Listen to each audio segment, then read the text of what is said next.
Hello and welcome back. In this lesson, I will teach you how to apply subject-verb agreement rules correctly in tricky situations. These situations involve prepositional phrases or relative clauses that occur between the subject and the verb in a sentence. I'll show you how to identify the subject in situations like this so that you can avoid making the most common mistakes. As always, there is a quiz later on to test your understanding. So let's start.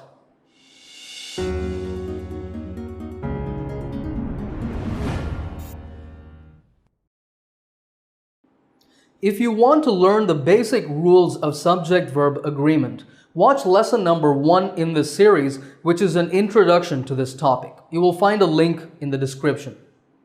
But to quickly recap the basics, here's a chart from the previous lesson. With singular nouns such as monkey, boy, car, and so on, and with the pronouns he, she, and it, we add s to the verb in the present tense. Monkey eats, boy walks, he goes, she speaks, etc. With plural nouns and with the pronouns I, you, we, and they, we don't add s to the verb.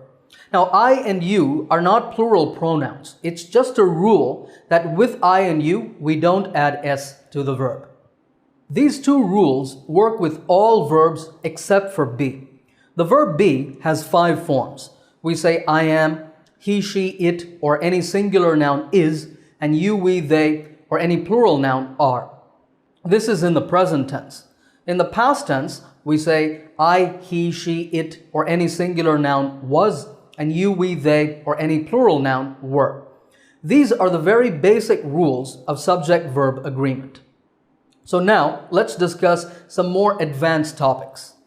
Let's start with prepositional phrases. Here's an example. I want you to do this as an exercise.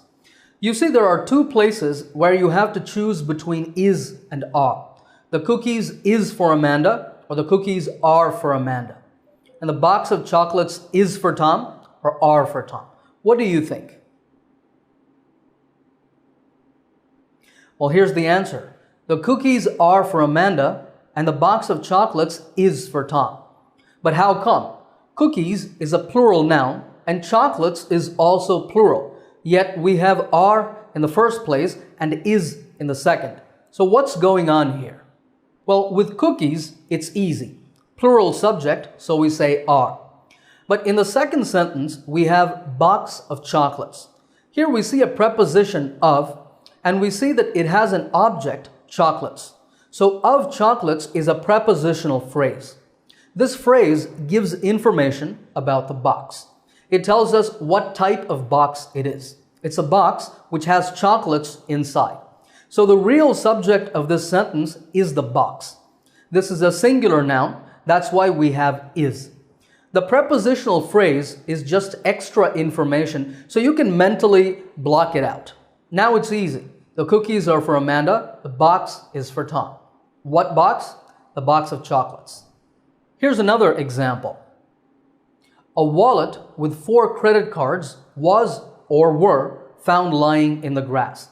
Which is correct? Pause the video and think about it for a moment. Okay, did you identify the prepositional phrase in this sentence? The phrase is with 4 credit cards. So what thing had 4 credit cards inside? It was the wallet. So wallet is the subject of the sentence. The credit cards are not the subject.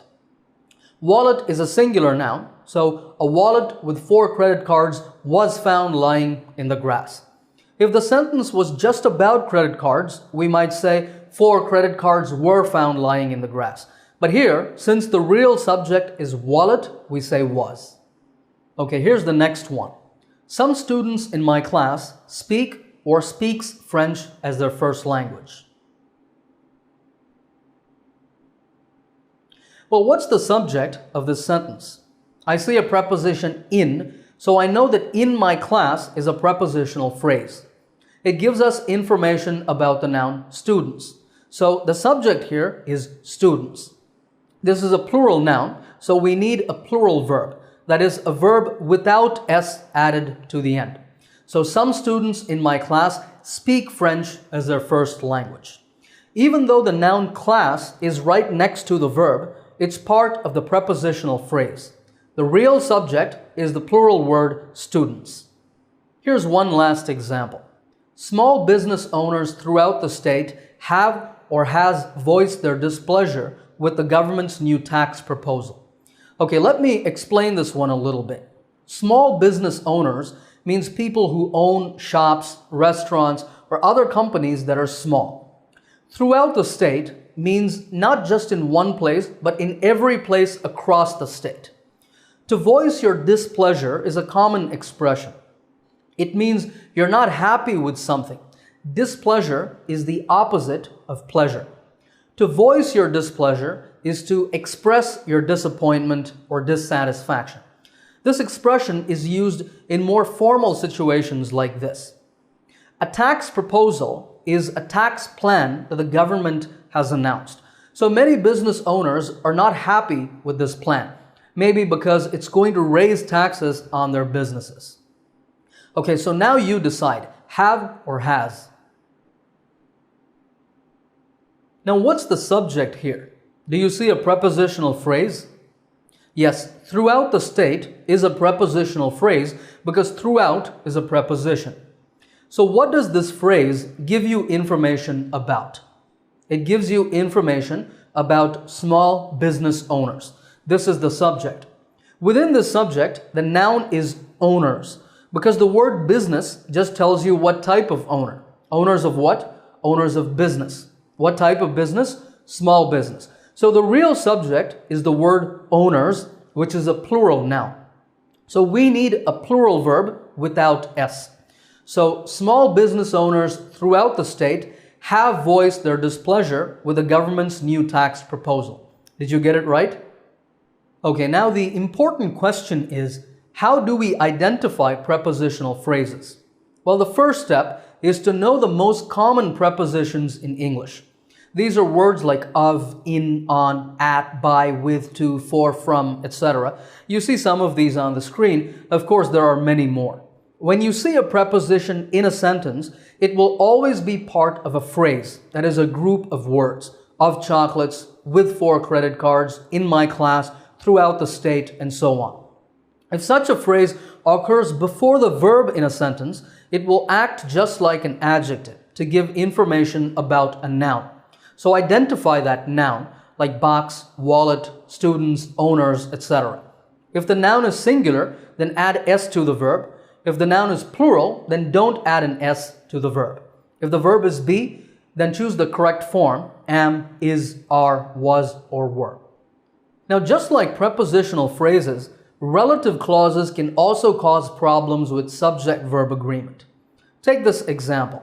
This vintage watch, which I received as a wedding gift from my grandparents, is or are one of my most prized possessions. Let me explain the vocabulary here. A vintage object is an old object that's attractive or of high quality, like vintage furniture, vintage cars, etc. So a vintage watch is an attractive old watch that's still in good condition. The word possession means something you own, and a prized possession is a thing that's very important to you. All right, what do you think? Is or are here? Okay, look at the clause, which I received as a wedding gift from my grandparents. What is the purpose of that clause? What did I get as a wedding gift from grandma and grandpa? I received the watch, the vintage watch. So this clause only gives information about the watch. It gives you some details about it. So in fact, this whole clause acts like an adjective. For this reason, it's called an adjective clause. More commonly, it's referred to as a relative clause. So that means the real subject is watch. Grandparents is not the subject. The word watch is a singular noun. So this vintage watch, which I received as a wedding gift from my grandparents, is one of my most prized possessions. The verb is agrees with the subject, watch. Relative clauses usually start with words like who, which, that, where, or when. These words are called relative pronouns. All right, here's another example. The architect who designed some of the city's biggest skyscrapers lives in a modest 2-bedroom apartment downtown. Modest means simple. So is it live or lives? The first thing that you should notice is the word who. So you know that we have a relative clause. Who designed some of the city's biggest skyscrapers is the relative clause. It tells us something about the architect. So architect is the subject here. Skyscrapers is not the subject. Architect is a singular noun. So the architect who designed some of the city's biggest skyscrapers lives in a modest 2-bedroom apartment downtown. Next one. The only books that I actually enjoyed reading when I was a kid was or were superhero comics. Stop the video and think about this one. Okay, first of all, did you find the relative clause? Actually, there are 2 relative clauses here. The first one is that I actually enjoyed reading, and the second is when I was a kid. The first clause tells us about the books. I'm talking about books that I enjoyed reading. And the second clause says that we're not talking about now, we're talking about the period when I was a child in the past. You can have 2 relative clauses like this that give different types of information, but of course the subject here is books. This is a plural noun, so the only books that I actually enjoyed reading when I was a kid were superhero comics. This might sound a little strange to you because we have the word kid, which is singular. So we feel like the verb should be was. Because in conversation, we normally say the kid was running, the kid was playing, and so on. But the important thing is that kid is not the subject here. It's just part of that relative clause. The verb should agree with the subject of the sentence, which is books in this case. One last example. Prescription drugs, which cannot simply be obtained over the counter, requires a doctor's prescription in order to be purchased. The sentence means that there are certain medicines that if you want to buy them, you have to get a doctor's prescription. Over the counter means going to the store and buying something just like that. You pay money over the counter and you receive the product over the counter. You cannot do that with prescription drugs. You need a doctor's prescription. So what do you think? Require or requires? Okay, where's the relative clause here? The relative clause is which cannot simply be obtained over the counter. And that clause gives information about prescription drugs. That's a plural noun, so we don't add s to the verb. Prescription drugs, which cannot simply be obtained over the counter, require a doctor's prescription in order to be purchased. So looking at all of these sentences, how do we identify relative clauses? Well, watch out for the relative pronouns who, which, that, where, when, etc. Once you identify a relative clause, check to see whether that clause comes between the subject and the verb. If it does, just ignore the clause. Look at the subject and decide whether it is singular or plural, and then use the correct form of the verb based on that. Now, if you want to know why 2 sentences here have commas and 2 sentences don't have commas, then see my lesson on punctuation where I explain all about it. I'll leave a link in the description below. Alright, if you're ready, it's now time for the quiz. Alright, I have 10 sentences for us to practice with. We'll do the first 4 now, and then we'll move on to the next set. Alright, in each of these sentences, I want you to choose the correct verb form from the 2 options that are given. Pause the video, take a moment to think about these sentences, then play the video and continue. Alright, in number 1, athletes from over 200 countries compete or competes in the Olympics. We have a prepositional phrase here. So what's the preposition? The preposition is from. So from over 200 countries is the prepositional phrase. This tells us about the athletes. So the subject is athletes. This is a plural noun. So athletes from over 200 countries compete in the Olympics. And number 2, the prepositional phrase here is with blue eyes. And this phrase tells you about the puppy. So that puppy with blue eyes is the cutest little animal I have ever seen. Puppy is singular, so is the correct verb form. In number 3, we have a relative clause. Remember that relative clauses start with words like who, which, that, and so on. Here we have that. So that affect the heart is the relative clause. So that means the subject is diseases. The relative clause is telling you what kind of disease we're talking about. So diseases is a plural noun. Diseases that affect the heart are called cardiovascular diseases. Number 4 is a little tricky because what we have here is a relative clause. It starts from the word standing. Standing at the counter is the relative clause. Now you might be thinking, well, there's no relative pronoun like who, which, or that. That's because it's hidden here. This is basically that guy who is standing at the counter. In a lot of places, the relative pronoun and the verb that comes right after that will be dropped like this.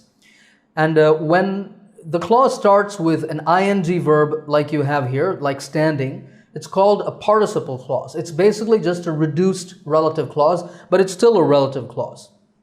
So then that means that the subject here is that guy.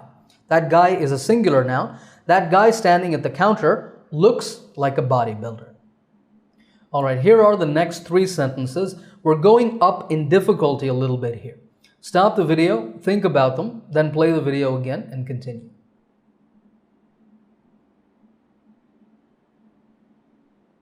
All right, number 5. A documentary about the possibility of aliens from outer space visiting Earth in the 21st century was or were awarded a special prize at the film festival. Now the reason this sentence looks confusing is actually because there's one big preposition phrase here. We see a number of prepositions in this sentence: about, of, from, and in.